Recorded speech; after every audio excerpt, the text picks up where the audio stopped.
بسم اللہ الرحمن الرحیم۔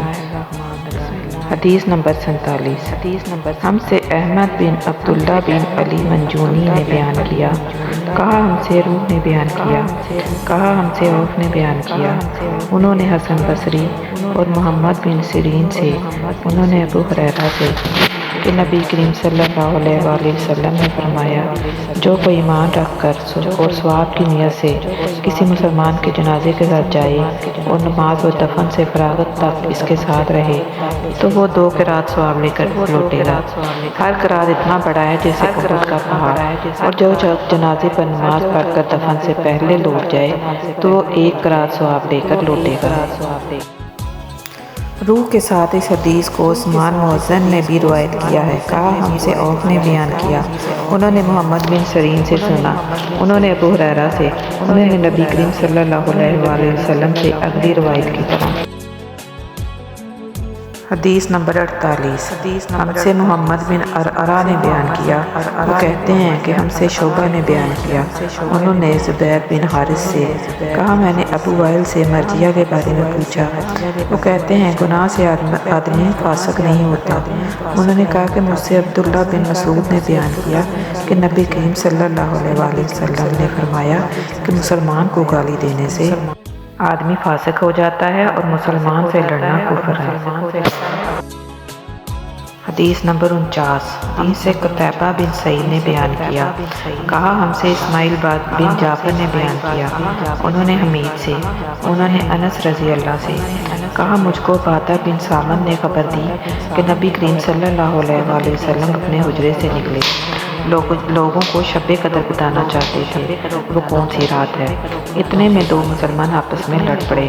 آپ صلی اللہ علیہ وآلہ وسلم نے فرمایا، میں تو اس لیے باہر نکلا تھا کہ تم لوگوں کو شب قدر بتلاؤں، اور فلاں فلاں آدمی لڑ پڑے تو وہ میرے دل سے ہی اٹھا لے گئے، تو شاید اسی میں کچھ تمہاری بہتری ہو، تو اب ایسا کرو کہ شب قدر کو رمضان کی 27ویں، 29ویں، 25ویں رات میں ڈھونڈا کرو۔ حدیث نمبر 50۔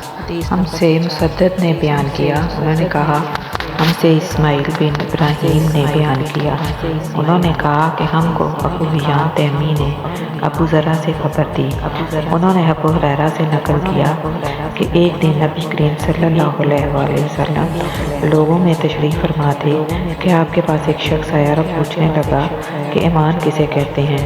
آپ صلی اللہ علیہ وآلہ وسلم نے فرمایا، ایمان یہ ہے کہ تم اللہ پاک کے وجود اور اس کی وحدانیت پر ایمان لاؤ، اور اس کے فرشتوں کے وجود پر اور اس اللہ تعالیٰ کی ملاقات کے برحق ہونے پر، اور اس کے رسولوں کے برحق ہونے پر، اور مرنے کے بعد دوبارہ اٹھنے پر ایمان لاؤ۔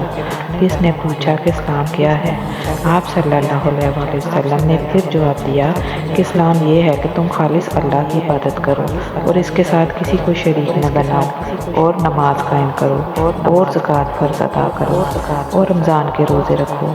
پھر اس نے احسان کے متعلق پوچھا۔